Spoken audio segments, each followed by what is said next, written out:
What would happen if you only work with customers that produce the greatest amount of happiness and the greatest amount of profits? What would your life be like? What would life be like for you to be in that zone?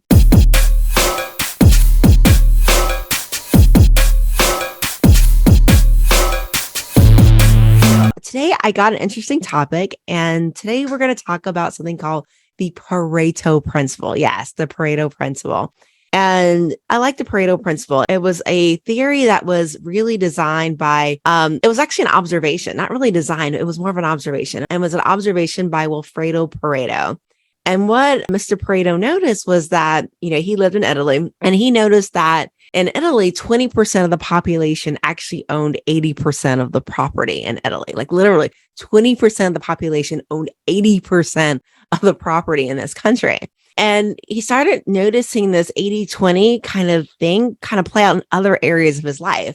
And he started to create, for you guys that are like kind of scientific hypotheses out there, he created this hypothesis that, he thought that maybe this ratio wasn't just something that was happening isolated in Italy, but it was something that was happening throughout. And what he hypothesized was that this ratio of 80-20 could be found throughout many places, right, that we encounter, whether it be physical locations or just natural law, that this 80-20 rule really played out across a lot of different areas. And I bet that if you look at your own life and you look at just your own consumption, how you use things, I bet that you find that this is probably true for you too, right? That you probably have this favorite pair of shoes, right? I have a favorite pair of shoes that I leave right by the door. I have one pair of sneakers that I like to just kind of slip on, don't even tie them. I have like a pair of like wedges that I like to wear when I'm heading out the door. And, I have a whole lot of shoes. In fact, I have a whole closet of shoes, and I only use probably 2 pairs of shoes regularly, right? Those are my favorite shoes. And, it's just how it works. That's the 80-20 in the law of shoes. And, I hear about people that have all these multiple cars, like I have a client, he just went out and he bought, what was that car? It wasn't a Lamborghini, but it was a pretty nice car, but he's got many cars. And it's interesting because he only drives one car regularly. Whenever I see him, he has like this Escalade, and that's the only car that he drives. And so even though they have multiple cars, they only really use one car, right? And it's the same way in the closet. When I look at closets, and you probably look at your closets, he has a whole bunch of different clothes for different events that you've attended, different purposes. And you probably only use 20% of your whole clothing wardrobe too. I have my favorite pants. I have my favorite business jacket. I have my favorite things that I always wear all the time. And I never venture out really to put on the other things, even though they're there in a closet for that one day, that special occasion that might happen, they're there. And so what you're seeing here is Pareto Principle applies, right? It's happening, it's playing out through life, whether it's your shoes, whether it's your clothes, whether it's cars, if you have multiple cars, it's playing out throughout your entire life. And it's interesting because Pareto also applies in business too. I'm a CPA, you guys know that. And I look at hundreds of financial statements every year. And in every single case that I'm looking at a client's financial statements, when I drill down on their financial statements, there's usually something that I notice. It's a phenomenon that it's usually 20% of their customers or 20% of their product line that they're selling that makes up 80% of their profitability. Literally 20% makes up 80% of their profitability. And, I look at these clients and I'm like, what would happen if you let go of 80% of your clients that really weren't adding to that bottom line, right? What would happen if you let go of 80% of your clients that were really just using your time, draining your resources, right? Using your money, because some of those clients are actually running at a loss and they're being financed by those 20%, right? What would happen if you just focus on that 20%? What happens if you just focus on that 20% of customers that are really driving your bottom line? And so today, what I want to do is I want to talk about how to implement the Pareto Principle in your business. Yes, implement the Pareto Principle in your business. Today, I'm going to talk a lot about theory. I'm going to give you a lot of action steps. And next time we meet, I want to see how it works for you. I want to see what you discovered and maybe even help you if you need it in terms of drilling down. And so when I start looking at Pareto Principle, one of the first things that I do is, a lot of you guys are using QuickBooks, is I go into QuickBooks and I run a list that has revenue by customer is what I do. List revenue by customer, no matter what it was, that's going to come out in a QuickBooks report. And then once I do that, then I import that into Excel. And then when I'm in Excel, what I do is I sort it from the largest to the smallest. So I'm taking your customer list and I'm sorting their revenue from their highest revenue customers to their lowest revenue customers. And if you're a product-based business, right, like retail or you're wholesale and you're selling products, it's a little bit difficult to sell by or to sort by customer, right? Because, you might have millions of customers. But what we do is then we sort by product, right? Or item. And we literally take item and the revenue by that item and we sort it from the highest to the lowest is what we do on a product-based business. And again, what we're trying to do is see what are your most popular items, which customers are producing the most revenue for you is what we're doing with that. And then once we have it into Excel, what I do next is I literally highlight from the highest customer, right, in terms of that revenue down to up until I get to see about 80% of your revenue is what I do. I literally highlight it. And it's interesting because what usually really just amazes people is they're really surprised to find out how few customers actually make up 80% of their revenue, literally. And they're just always shocked. They're literally shocked that they have 100. It's always the top 20 customers that make up 80% of that revenue for them. And then what I do once I've got an idea of who are the highest customers, then I take that same list that we created from QuickBooks that I've dumped into Excel, and I start to rate each customer based upon the happiness factor. So how do you feel when you meet that customer? That's exactly what I'm looking at. I'm looking at this customer when they call you and they've got a question. Are you like super excited to jump on the phone with them? Or is something going like suddenly you got to go to your chiropractor, your neck kind of hurts, your back kind of tenses up. What is that feeling, those emotions that are going through your body when this client calls?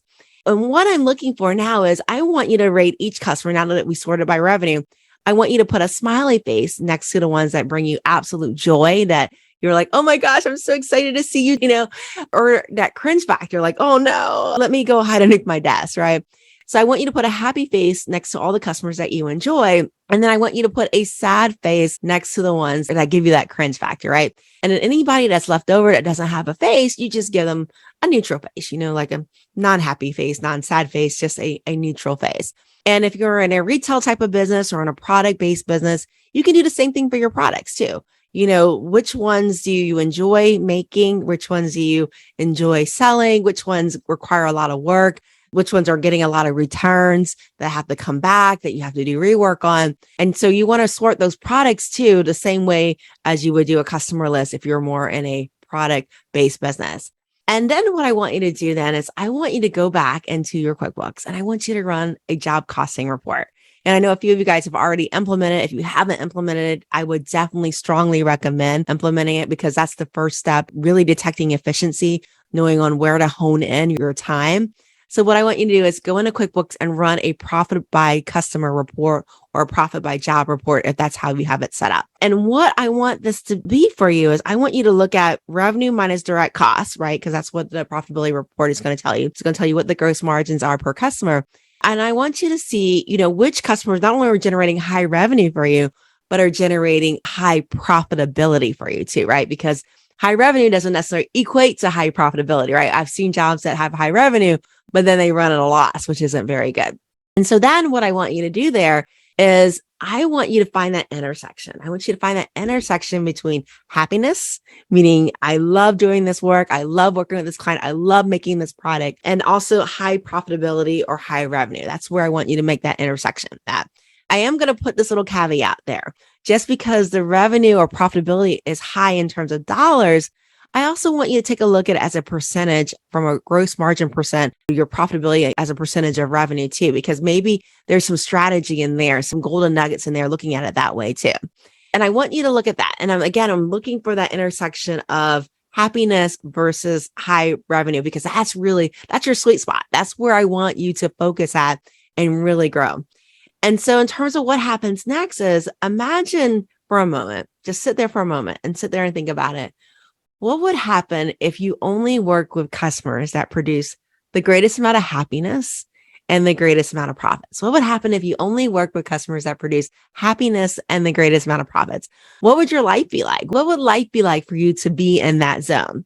And I want you to write about it. What would it be like, to be able to work with that, right? To work with clients that you enjoy working with that produce a lot of profit. What would your life be like?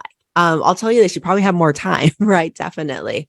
Now, what I want you to do next, after you've thought about that, I want you to start looking at the trends. I want you to start looking at the trends of clients that have made you happy, that produce a lot of profit.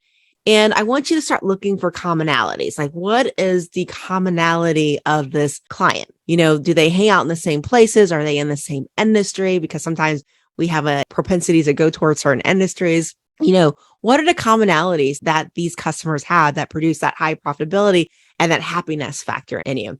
And not only that, where did you find them? Where did you locate this customer? Now, I want you to answer that question, journal on it if you need to.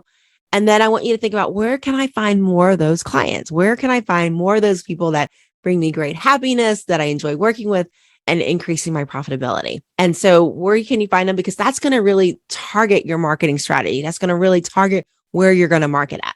Now, for those customers that are still on the list that have the sad faces, right? And they have the low profits, right? And everybody's going to have one. No one's going to get away with not having one. I want you to consider, what would your life be like if you decided to part ways? If you decided to part ways with the client that brings you sadness and no profit, what would your life be like? And I know there's an internal struggle, right? And nobody wants to lose a client, right? It takes so much work that goes into getting that client. Nobody wants to lose that client. But sometimes you have to give up to go up, right? Sometimes by focusing on letting go of things that are not working for you, things that are not really helping you or growing your business or growing you, even health-wise, right? Mental health matters, right? We got to think about that. What's happening is, by creating that space, right, you're making room for more blessings. So, sometimes you just have to trim, you just have to let go in order to have more come in. And, sometimes, I know it's difficult to do that, but think about something that happened in your life. Think about a time that you lost a really big contract. And I'm sure everybody has lost that for one reason or another, where that client closed, or they moved their office, or they decided to do things a different way. What happened to you? What happened to you after you got hit with that news? What happened to you? Did you implode? Did you self-destruct? What happened to you? Or did the opposite happen? Did you actually rebuild, and not only rebuild, but actually rebuild stronger, right? Which is probably the case for you. You probably rebuilt stronger. And it's a lot like trimming a tree, for that tree to grow healthy, right? Especially if it's got some type of, trees get diseases. I was surprised they get like bumps on them sometimes, but it's like a tree. For that tree to grow healthy, if it's been infected, sometimes you have to cut off some of the branches, right? You have to trim that tree for it to grow more healthy. And that's the same way it is in your business. Sometimes you have to make trims. Sometimes you have to make cuts. Sometimes you have to part ways, even though it doesn't feel good. You have to make that. A lot of people get stuck into that cycle of, am I going to have enough cash flow to make payroll, even though I'm keeping on this customer that at the end of the year, I know I'm going to run a loss on. And I'm going to challenge you, it feels like it's helping you temporarily, but actually in the long run, it's not helping you. So you want to make those decisions that are going to help you in the long run. So I hope that today was extremely helpful for you. And until next time, may the profits be with you.